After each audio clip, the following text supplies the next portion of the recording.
Hi, welcome back to Brooks's Bass Corner. Today I have an interview for you with the voice of rock, Mr. Glenn Hughes. This interview dates back to September 2016, just prior to the launch of his album Resonate, and it came a couple of months before writing started on Black Country Communion's fourth album, which came out in 2017. As you'll hear, Glenn's in fine form. If you enjoy the video, please hit the subscribe button below. Hit the notification bell so that you receive notifications when I post up new videos, and please give the video a thumbs up, I'd really appreciate it. If you have any queries or questions regarding the interview, leave them below and I'll come back to you as soon as I can. Enjoy the interview. Hey, the new album sounds fantastic. You're playing great, voice sounds fabulous.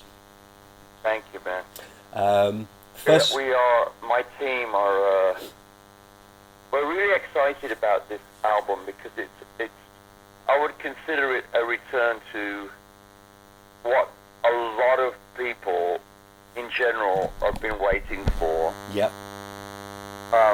Simply because I have known, let's just say in the last 10 years or so, yeah, that my upbringing and playing rock music in the early 70s, and me, not being afraid to go in other areas. Sure. I've never, as I say in The God of Money, I've never bowed down to the God of Money. I never have done things to service my pocket, So Sure. I've always been a bit of a wanderer, and to return to the roots of my music, British rock music, although I've been living in America for most of my life, it's a really refreshing thing. That's cool. I mean, I've listened to the album now for 2 days, and it sounds like a very real, very organic, physical sounding album. With all the modern technology in the studio and all the toys and bells and whistles we have, do you find that's refreshing to be able to come back to, picking up a guitar and a great amp, and it's kind of, it's there, it's an instant thing? You need to know that the album was cut live. What I've been doing since Soul Mover is I've been doing, going in and cutting everything live. Okay. I mean, if anybody makes a mistake, we start again. It's like, we don't drop in, we don't fix things. It's just, it's been like that with Black Country as well. So, and it's like, that's the way the way I make records. It's the way I used to make records in the early 70s, Yeah. It's the whole Pro Tools thing for me is not the way forward. Okay. Do you think that affords people too much ability to fiddle around with things and basically... it does, and you lose the essence of liveness.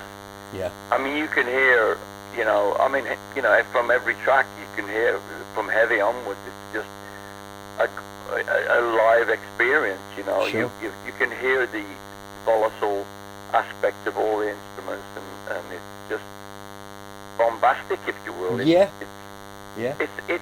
It's a return for me of almost going back to trapeze. Even before Purple, it's very in your face, and it's also very light and shady and push and pull, and it's do you feel vocals were all first and second takes?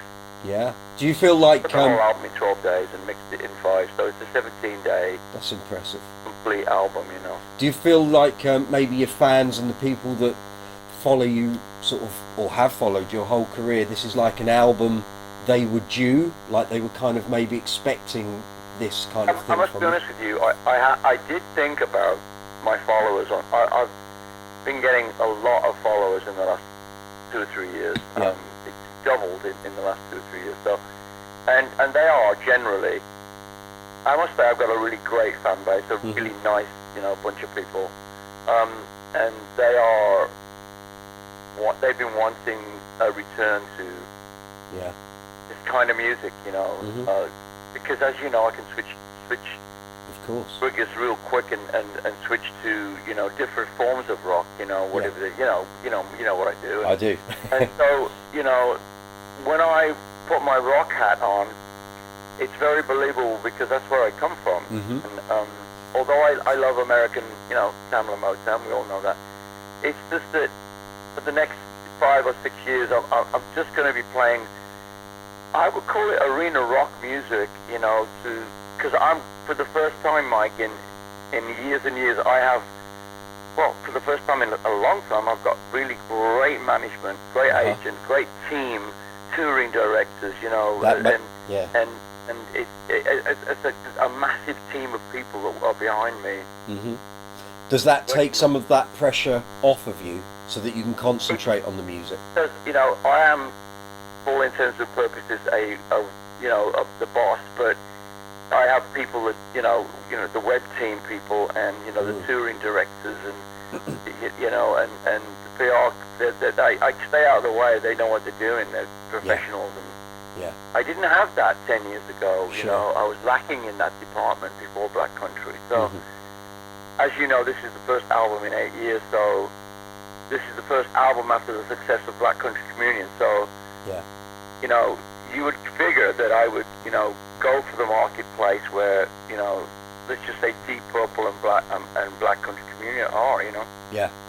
No, that makes not the current Deep Purple. I'm talking. Look, the fans of Deep Purple now are well into their 60s, but they've got the children are so much into the music I made when I was 2, So of course. Right. Well, you can't beat class and quality. Apparently not. And this album was wrote recovering from the knee surgeries in my studio in my house, and it's an album.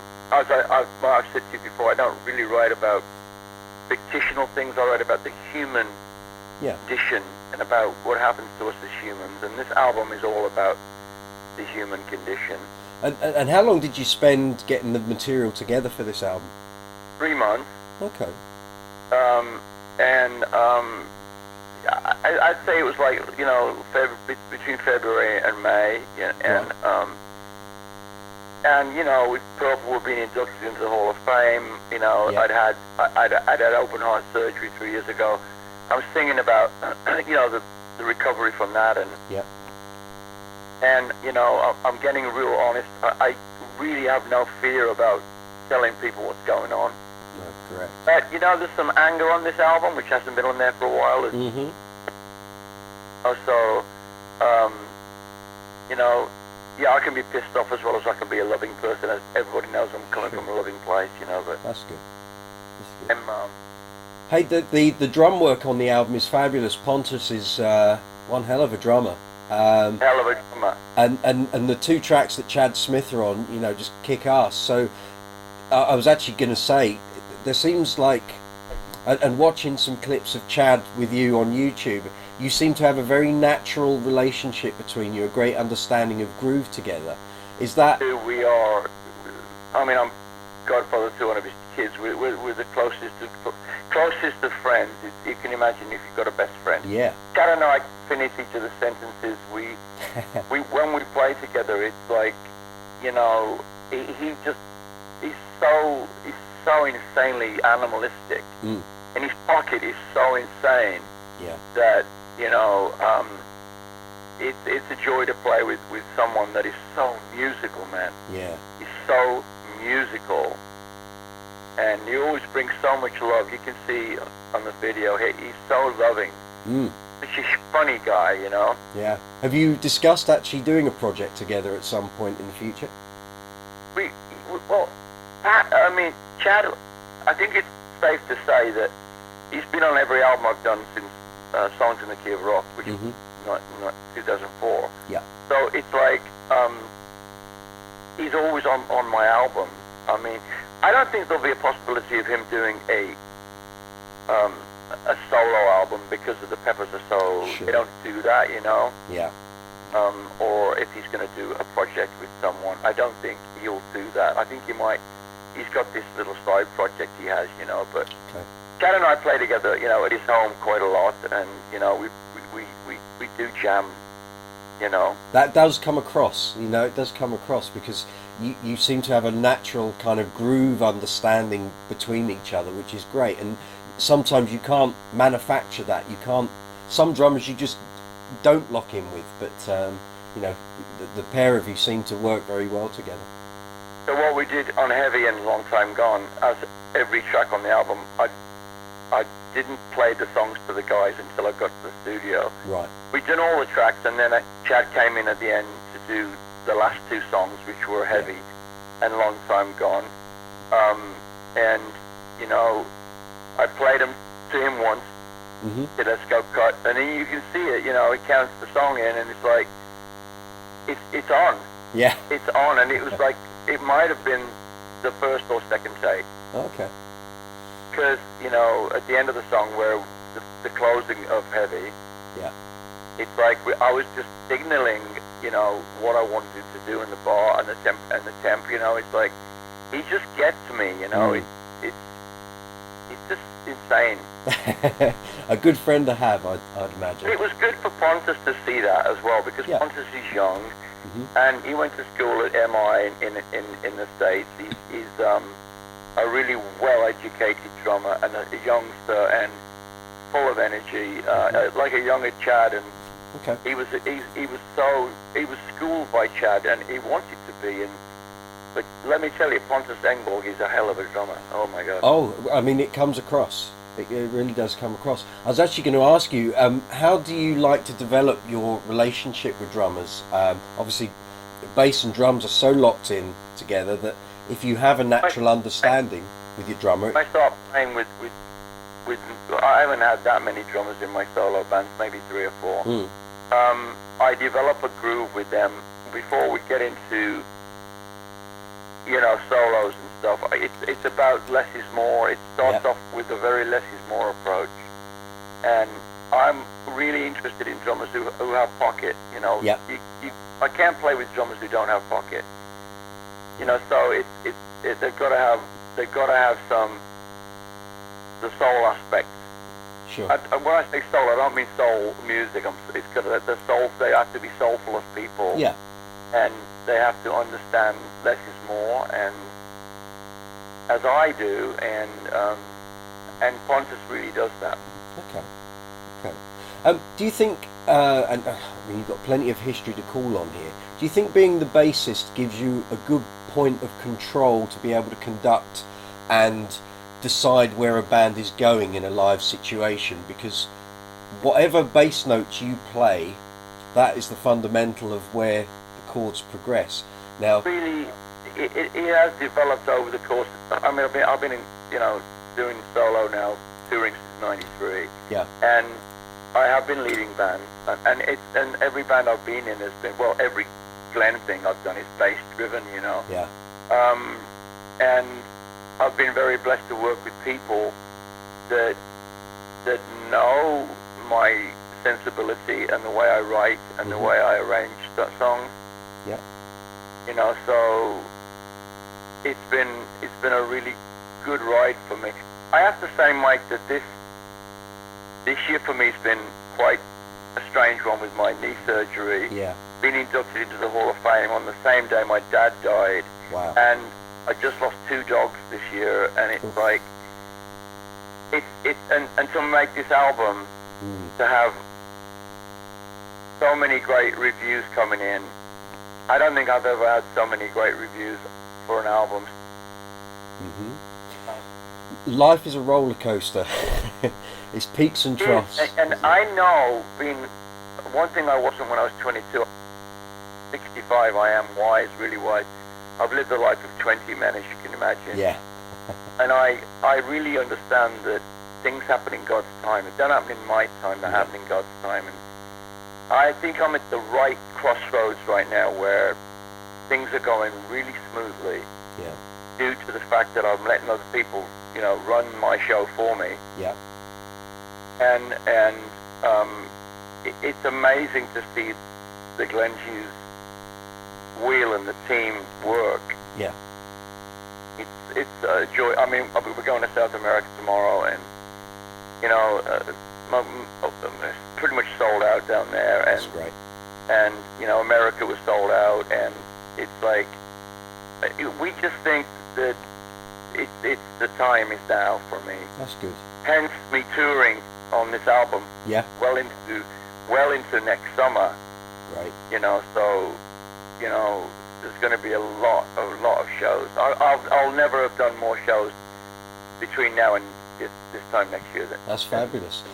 Any surprises material-wise? Have you got any ideas for what you're going to be playing on the tour? I mean, when we tour in Europe in the fall, because Living Colour are coming out with me, and yeah, that's great. Headline. That's great as well. We're both playing. We can't play 2 hours each because it's sure. too long for the audience. Yeah. So we're having to play a shortened set each. Mm-hmm. So there's only so many minutes we can play, but I want to put 2 songs in. I don't quote me, but I'd like to think I could put 2 new songs in. Great. Because I love this record. And next year when I go out again, I'll be adding more. I mean, honestly, true, Mike. Yeah, I've got to be a nostalgic artist because I'm 65. Of course I am, but I don't want to be put in that bracket because this new album is not in any way, shape, or form sounding like dated or anything. God, no. It sounds... Yeah, I think it's an album that can be played, so... It sounds very contemporary to me. I mean, I've had it in the car since yesterday, and it just sounded like this is just great, even like quality of tones and what you're getting out of the guitars and the bass just sounds absolutely current to me. It is, as you can see, I pushed the bass up on this record, and I wanted it to be, I was going off a little bit on the bass and playing some stuff that I've pretty much been doing. And Roger Glover said to me, "How come I can't hear your bass on the Burn album?" I'm going, "Oh, Jesus Christ." He's probably got a point, Yeah. It's like, it's not like I wanted this to be a Glenn album, therefore if I'm producing it, you're going to hear the bass. Yeah. I just think this is a bass-driven album, so... Sure. And Lockie Doley on the keyboard is as important as Soren on the guitar, so... Yeah. I think I've got an amazing band here. Oh, I mean, it does sound... It sounds like a very fresh band. That's what it's... It's very fresh. That's what it comes across like. Having Lockie come in, he comes in to do, we start the tour in England. Yeah. In Europe, and he's going to fly in for a few days before we start in Lemon Bar, and we're going to be, as I said before, it's been a really weird but beautiful year for me. Yeah. I'm in a really good headspace. Good. So I'm healthy. Yep. I'm in, my knees are completely recovered. That's good. That's good. Hey, I was going to say, I'm going to get some techie sort of bass stuff, so I'm going to rattle through this stuff quite quick because I know we're going to run out of time otherwise. There's some great bass tones on the album. Track 3, called Flow, is particularly driven and grindy. Now, do you use effects for that, or are you just relying on the orange amps for your drive? Orange amp. Cool. It's the orange amp. There's no effects on. I think at the end there, I did add a little fuzz drive, at the end sequence of Flow, I just turned up the fuzz a little bit, and the volume. So is this the AD200 amps? Yeah. I said to Cliff Cooper at Orange, I said, it seems that this album, it wasn't even funny. I said, it seems that you made this amp, although he didn't. It just, that amp, I mean, it's blowing people's minds. It's truly the greatest live standing amp since the Hiawatts I had in Deep Purple. Yeah. That's that good. Okay. Bass-wise, using the new signature Yamahas? I am. How are they doing? I love it. Cool. And have you got any models that are that don't have single coil pickups? Have you got any with a split P or a humbucker, or do you actually think you found your sound, you get that out of 2 single coils? This is it, and Yamaha have been working on this bass for quite a long time. Right. And did they come to you, or you went to them? They came to me, and they came to me 10 years ago, and we had one made then, and it was okay. You've probably seen me playing a white Yamaha. Yeah. Yep. And it wasn't quite right. So 6 months ago, or maybe a year ago, they came to me again, and I went out to the factory on 3 or 4 different occasions. Right. And we ironed it out, and I chose the colours and the design, and it's only 7.5 pounds. It's really light. That's good. So, but it doesn't sound like it's light. It sounds gritty and, you know. Yeah. I'm in love with the bass. And it's got a 5 extra frets up top, so I can. You can do your melodic all the way stuff. down. I can play on the high B thing, Cool. so it's really cool. Cool. What makes you excited when you pick an instrument up? What is the major consideration that you'll suddenly go, wow, I love this? Because obviously designing your own bass is a bit different than just taking one off the shelf. It's basically you can... I always go for the resonance when I play a guitar or bass without being plugged in. I know whether it's going to sound good or not. And, I mean, I get so many people sending me basses. It's great. People send me stuff all the time. And, that's good. But I wanted a bass that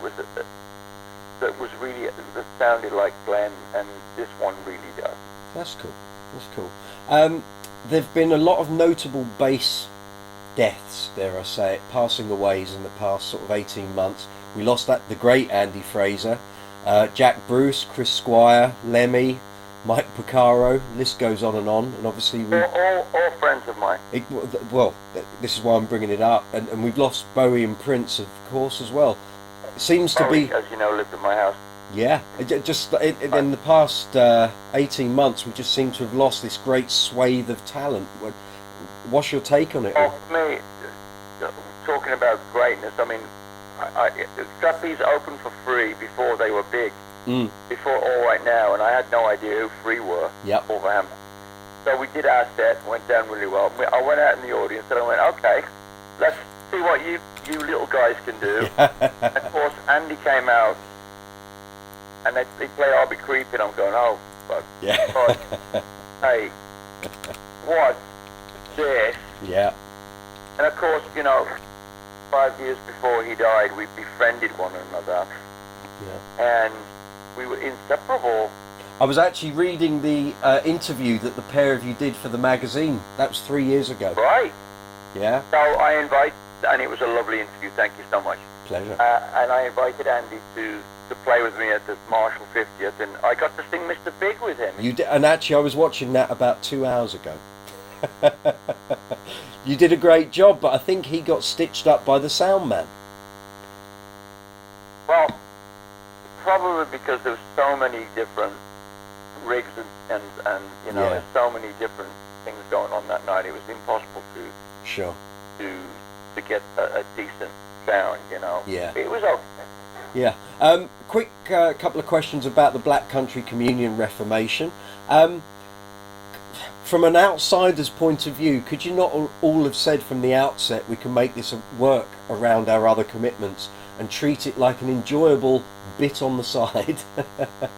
When we started? Yeah. Because it probably would have solved a lot of the hullabaloo that happened after the third album. Well, we actually, Mike, we knew this going in. I was working with Joe a year before Jason and Derek came in. Yeah. I was working with Joe all the way through 2009. Kinda. Yep. And Joe had already done he was about to do that first Albert Hall show. Yep. I knew that Joe was on his way. Mm-hmm. And Joe made it very clear to me, in a very nice way, by the way, that his career was solo.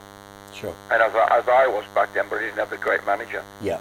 So we all knew going in after the first record that what was happening was he had a big first album, then we had a big second album. Yep.